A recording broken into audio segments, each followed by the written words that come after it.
Ketika semua orang sok tahu, kita tampil sebagai orang yang saya kok enggak tahu apa-apa ya. Aku kok kuper banget ya. Aku kok kudet banget ya. Aku kok, oh itu gayanya Sokrates. Mbok tolong ajari aku. Mbok tolong beritahu aku yang kamu share tadi loh maksudnya apa. Oh itu kalau kamu cuma copy paste nge-share-nya, oh itu kamu bisa jungkir balik kalau ditanya Sokrates.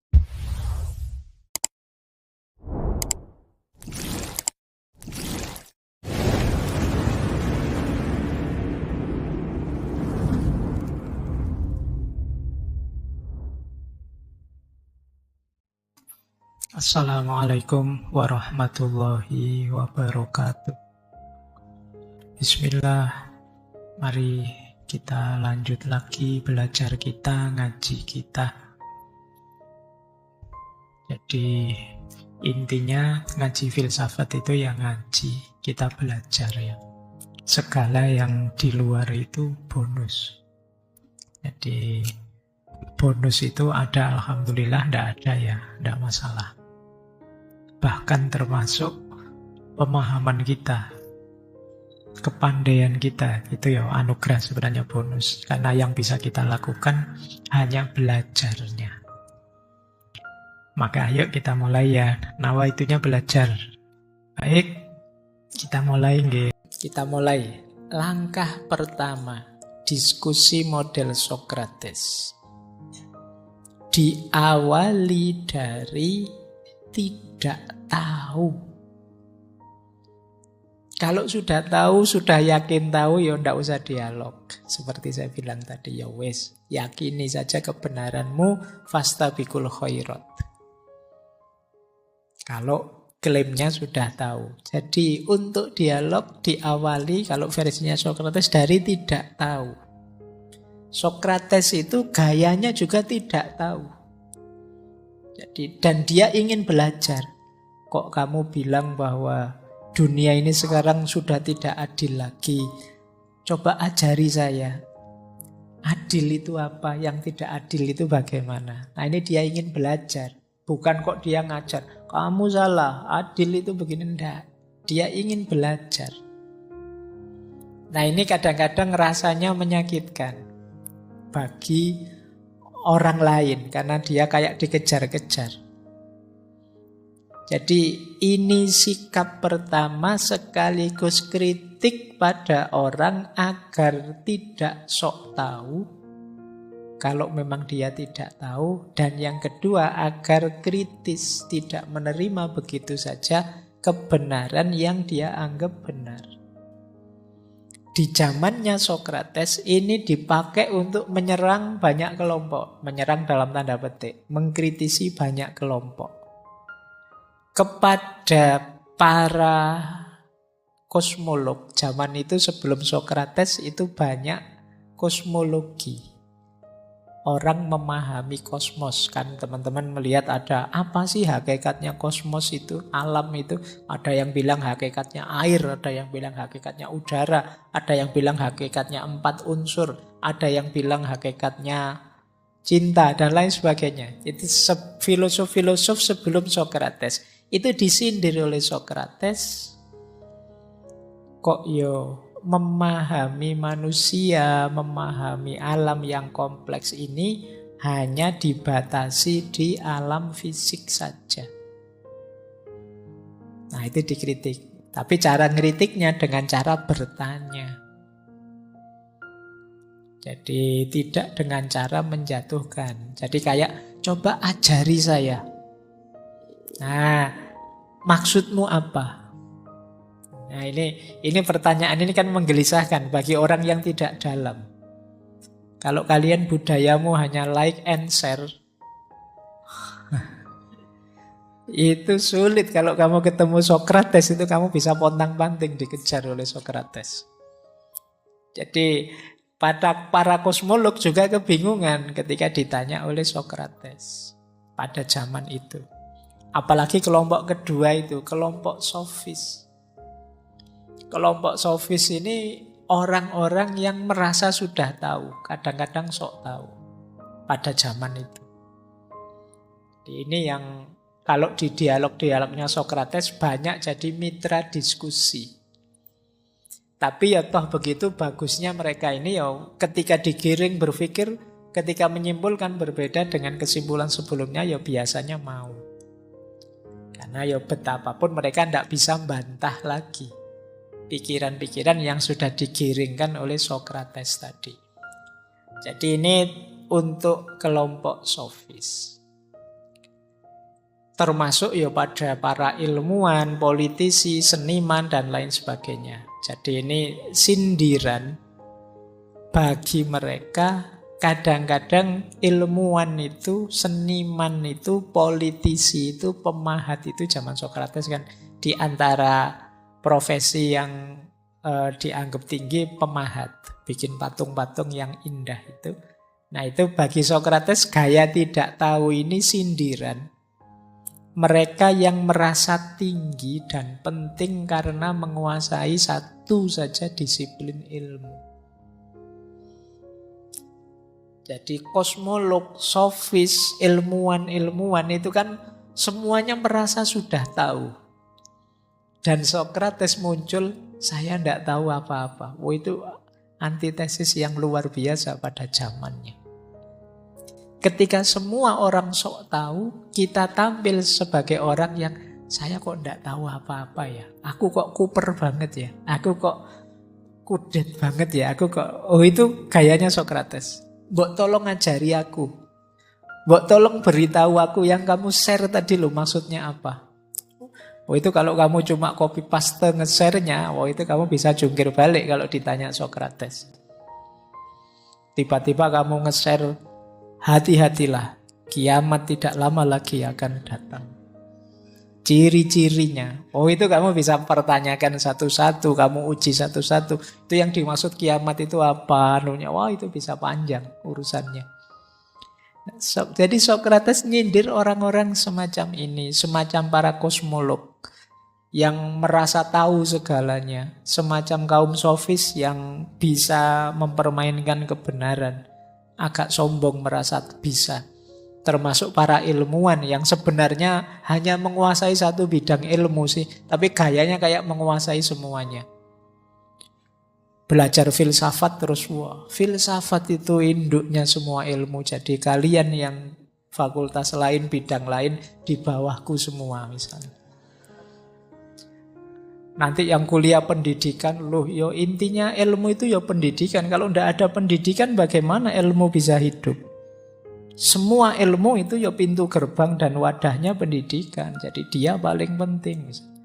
Nanti psikologi datang, oh yang paling penting itu yo manusianya dong, batinnya. Kalau batinnya rusak, orangnya stres, ilmu apapun ndak ada gunanya misalnya. Terus semua ilmu merasa penting. Kedokteran juga merasa paling penting, nanti apalagi matematika juga menganggap dirinya paling penting, biologi menganggap dirinya paling penting, apalagi agama. Agama itu nomor satu. Semua ilmu harus tunduk di bawah ilmu agama misalnya. Nah ini cara-cara berpikir yang dikritik oleh Sokrates. Wong kita itu ngertinya satu bidang kok merasa tahu semuanya dan merasa paling tinggi. Cara ngeritik Sokrates bukan dengan cara menyerang mereka semua, tapi dengan cara dia tampil sebagai orang yang saya tidak tahu apa-apa. Coba beritahu saya, coba jawab ketidaktahuan saya. Ini langkah pertamanya Sokrates. Langkah kedua, Sokrates mengajukan namanya ironi. Jadi Sokrates itu pura-pura tidak tahu, memancing lawan bicaranya, biarkan dia merasa tahu, kemudian kita gali, kita giring pikirannya. Biarkan dia nanti menyimpulkan sendiri. Jadi jangan pojokkan dia, beri pertanyaan-pertanyaan sampai dia tergiring menyimpulkan sendiri. Nah, yang kedua ini namanya ironi. Jadi loh, untuk bisa bertanya dan menggiring itu kan sebenarnya orang wawasannya harus tinggi. Kalau tidak tahu apa-apa sama sekali, tidak mungkin bisa bertanya secara pas. Tadi ketika dia bilang tidak tahu, Dari pertanyaannya sebenarnya kelihatan ini orang ini wawasannya luas. Itu yang disebut ironi. Jadi kadang-kadang lo yang tadi ngakunya paling pinter ternyata begitu diberi pertanyaan ini itu akhirnya tidak bisa jawab. Malah Sokrates yang bisa mengarahkan ke jawaban yang benar. Oh berarti sejak tadi yang lebih pinter itu ya Sokratesnya. Nah ini namanya metode ironi. Ngakunya tidak tahu padahal pinternya luar biasa. Baik, jadi yo nanti kalau gaya yang pertama mungkin teman-teman bisa. Cuma yang kedua ini saya tidak jamin. Kalau teman-teman malas baca, malas belajar, tidak bisa menampilkan ironi. Kalau tidak punya wawasan apa-apa, kayak tadi misalnya ada teman yang sekedar like and share, coba kamu bilang begitu maksudnya apa? Ya karena kita tidak punya wawasan apa-apa, ya temanmu jawab apa saja, nanti ya kamu percaya saja akhirnya. Kamu tidak bisa melakukan ironi. Tidak bisa mempertanyakan. Yang terjadi hanya tanya jawab satu arah. Untuk bisa seperti Sokrates ini yang bolak-balik, kemudian justru dia yang mengarahkan diskusi itu ya kamu tidak blank sama sekali. Kamu punya wawasan-wawasanmu sendiri tentang bidang itu. Oke, kita lanjutkan. Yang ketiga namanya konfutasi. Atau kalau bahasa Yunaninya elenchus. Jadi Sokrates, konfutasi itu Sokrates mengajak temannya mengungkap apa yang ada di pikiran, membuat dia mendefinisikan, membuat dia menguraikan apa yang ada di pikirannya. Kemudian Sokrates menyebut kekurangannya, kontradisinya, ndak pasnya. Oh, definisimu begitu tentang keadilan. Definisimu yang seperti itu ndak cocok kalau dalam situasi ini. Jadi dengan bantahan-bantahannya Sokrates ini, orangnya terus sadar. Berarti yang belum tahu itu aku. Nah ini pinternya Sokrates. Orang jadi terpojok sampai dia sadar, ternyata aku yang belum tahu. Padahal selama ini aku merasa sudah tahu. Jadi setelah dihadapkan pada ironi, sekarang orang itu sendiri sadar dari bantahan-bantahannya Sokrates. Biasanya Sokrates memberi contoh-contoh, memberi ilustrasi-ilustrasi yang membuat orang ini sadar, berarti tidak begitu. Aku belum tahu berarti. Itu yang disebut konfutasi, langkah ketiga. Barulah yang keempat, maiotika, kebidanan tadi. Bareng-bareng melahirkan kebenaran. Jadi setelah orangnya sadar dia tidak tahu, terus Sokrates mengarahkan pelan-pelan sehingga kemudian ditemukan definisi bersama, kebenaran bersama. Jadi ini seperti bidan tadi. Jadi manusia itu seperti orang hamil. Sokrates yang membantu persalinannya sehingga bayinya bisa lahir. Bayi ini ya pengetahuan itu, kebenaran tadi. Jadi kenapa perlu bantuan? Sebenarnya orang ini tahu sudah, tapi belum bisa merumuskannya, belum bisa meramunya. Itu seperti orang yang sedang hamil, tapi sulit melahirkannya. Dalam banyak hal kan teman-teman sudah tahu sebenarnya, tapi kalau disuruh menjelaskan tidak bisa. Jadi berarti apa? Tugasnya Sokrates itu maiotika tadi, seperti seorang bidan, nuntun sampai kelahirannya lancar. Itulah sebenarnya tugas utamanya filosof. Tidak sekedar minteri orang, menceramahi orang, bikin orang stres dan ruwet.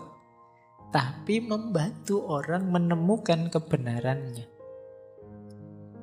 Dan ini menurut saya menarik karena kadang kebenaran itu di level tertentu sifatnya kontekstual. Jadi tidak kemudian tiba-tiba saya datang pada kalian terus menceramahkan. Kalian harus jadi orang yang sabar ya. Jadi orang yang tawakal ya. Tanpa ngerti situasimu. Jadi kalau saya tahu situasimu mungkin saya tidak akan menasehatimu sabar. Maka biar saya tahu apa. Jangan kesusu memberi obat sebelum tahu penyakitnya. Berarti apa? Dialog tadi. Saling mengungkap. Saling membuka diri. Bahkan bila perlu saling memberi masukan. Sehingga ketemu, oh yang benar itu ini ternyata. Yang pas itu ini ternyata. Nah ini langkah puncaknya itu namanya maiotika. Kebidanan. Bagaimana orang bisa melahirkan kebenaran sendiri. Setelah itu dia pulang dengan puas karena aku sudah menemukan kebenaranku. Jadi bukan didikte oleh Sokrates, tapi dia nemu sendiri kebenarannya. Ini yang khas dari seorang Sokrates. Baik.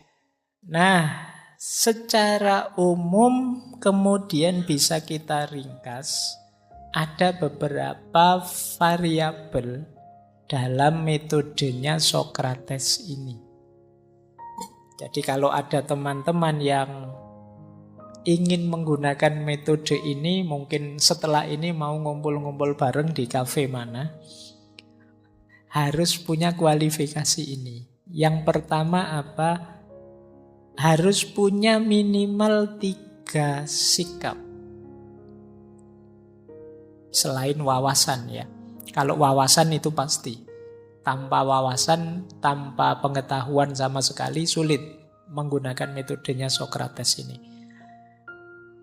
Sikap yang penting apa? Yang pertama rasa ingin tahu. Yang kedua terbuka.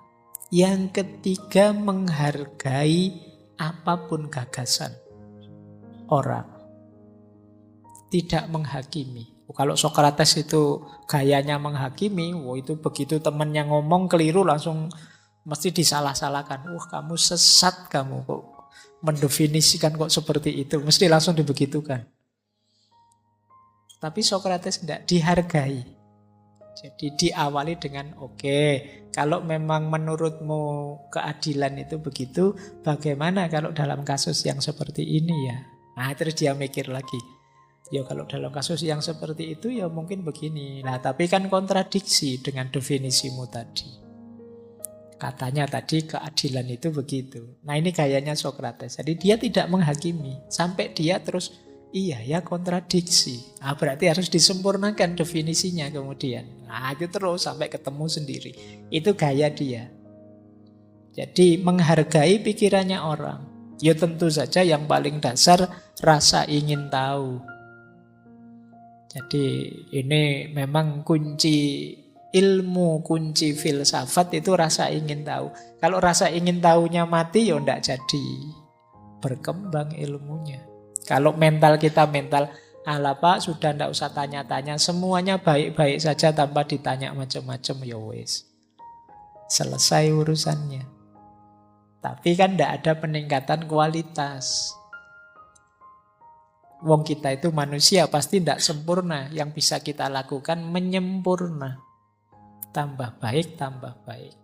Sampai titik final ya tidak mungkin. Tapi kan justru kemuliaan kita ketika kita jadi baik, dan lebih baik. Itu antara lain kalau kita siap mengevaluasi diri. Berarti apa? Rasa ingin tahunya harus hidup. Mana yang lebih benar? Mana yang salah dari yang aku selama ini? Nah, kalau Sokrates levelnya tidak hanya untuk dirinya, tapi juga menemani yang lain, mempertanyakan diri dan menemukan kebenaran. Yang kedua tentu saja terbuka. Di pikiran yang terbuka. Tidak milih-milih referensi, tidak milih-milih sumber. Apapun yang datang diterima meskipun tidak ditelan begitu saja, ya dikritisi.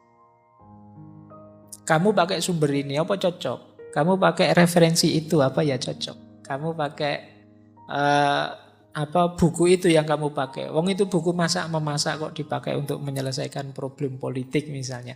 Nah itu itu namanya terbuka tapi kritis. Banyak orang yang menutup diri sejak awal. Biasanya ya sederhana. Orang tertutup itu di antara cirinya logikanya pokoknya. Nah, logika pokoknya itu sudah tidak usah dibantah. Kamu minggir loh kalau ada orang pakai logika pokoknya. Pokoknya ini yang benar. Ya wis ngalah-ngalah. Kalau sudah pokoknya itu sudah tidak bisa dialog sudah. Berarti dia sudah tertutup. Selesai ceritanya kalau di situ. Loh kalau sahabat-sahabatnya Sokrates itu terus pakai logika pokoknya, ya selesai. Tapi Sokrates ini pinter kalau membuka pikirannya orang agar terbuka. Ceritanya Sokrates ini lucu. Jadi kalau sedang ngobrol itu isinya mesti penuh tertawa. Nggak kok tegang kayak orang dihakimi gitu. Nggak. Ngobrol santai-santai ketawa-ketawa sambil bongkar pikirannya sendiri-sendiri. Kalau teman-teman tertarik bisa baca kan beberapa ada dialog-dialognya Sokrates, dialognya Plato tentang Sokrates yang diterjemah. Itu ya meskipun terjemahannya ndak terasa lucunya sih, wong ya kaku bahasanya. Tapi anggap saja itu lucu lah, ya memang maksudnya lucu. Cuma kan ya bisa diterjemah dari Indonesia ke Inggris sudah dari Inggris ke Indonesia sudah luar biasa. Jadi 3 sikap ini harus hidup. Yang tidak ingin tahu, yang tertutup dan tidak kuat menghadapi perbedaan ndak bisa menggunakan metode Sokrates ini. Ya mungkin silahkan cari metode yang lain. Terus ada beberapa kunci yang penting saat kita menjalankan metode Sokrates ini. Yang pertama apa? Tentu saja pertanyaan akan jadi kuncinya. Begitu pertanyaannya meleset, jelek, tidak fokus, selesai. Kualitas dialognya juga akan turun. Betapa pentingnya nanti posisinya Sokrates ini, dia yang jadi tukang tanya. Dan tidak gampang, jangan dikira lebih sulit jawab daripada bertanya. Justru kuncinya ada pada pertanyaannya. Begitu pertanyaannya keliru, ya sudah, selesai. Tidak mungkin ada jawaban yang relevan. Yang kedua, dalam dialog-dialognya Sokrates itu ada lagi yang jadi kunci apa? Contoh-contoh faktual. Baik yang cocok atau tidak cocok. Jadi Sokrates itu kalau diskusi ada orang ngomong apa, terus dia ngasih contoh fakta yang berbeda. Orangnya terus mikir lagi, iya ya, kok bisa beda ya. Cinta itu adalah ketika perasaan kita meluap-luap ingin memiliki saja apa yang kita cintai misalnya. Terus Sokrates mata, gimana kalau ada seorang ibu atau orang tua yang anaknya disekolahkan jauh sekali, di asrama atau di pondok yang jauh. Apa itu buktinya cinta? Tadi katanya cinta itu ingin bersama, ingin memiliki terus. Ini kok malah dijauhkan. Kalau yang seperti itu gimana? Oh itu mikir lagi kan terusan. Wah berarti keliru ini definisinya. Berarti cinta itu bisa jauh, bisa dekat. Yang penting teringat terus. Ya mungkin nanti bisa ditampilkan fakta lagi.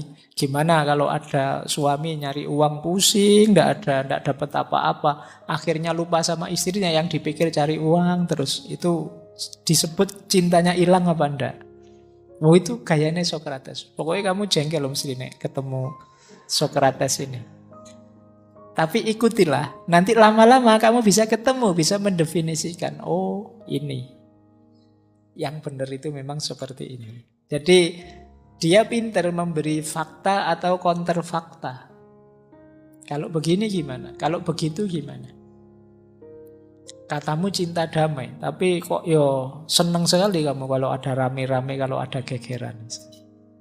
Loh, tapi kan bukan berarti senang dengan rame-rame itu membuktikan kita tidak cinta damai. Lah, tapi terus apa ukurannya orang cinta damai itu? Apa kalau ngomong lembut? Kan ada orang ngomongnya lembut tapi nyelekit. Yo, yang lembut tapi tidak nyelekit, Pak. Yo, lembut tidak nyelekit sih, tapi ya begitu dipikir-pikir sebenarnya itu merendahkan kita itu. Terus kita marah, ya terus gimana? Oh, itu gayanya Socrates. Jadi mengejar kita terus sampai kita sampai pada kebenaran. Dan jangan lupa ini yang agak sulit yang ketiga ini. Kemampuan merangkum dan menyimpulkan. Ketika kamu menjelaskan pada Socrates, bla bla bla bla, terus dia bilang, oh berarti maksudmu ini ya. Itu berarti dia menegaskan. Yang kamu omongkan panjang lebar tadi sebenarnya kan intinya ini toh.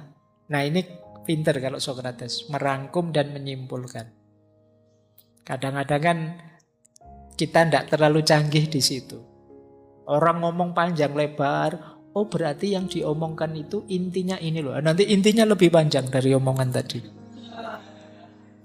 Jadi disuruh menyimpulkan malah ceramah sendiri. Nah itu kan ada yang seperti itu. Nah kalau Socrates pinter ya. Dari uraian panjang terus ketemu, oh intinya ini. Nah itu kalian latihanlah. Gayanya Socrates ini menarik untuk kita menemukan kebenaran.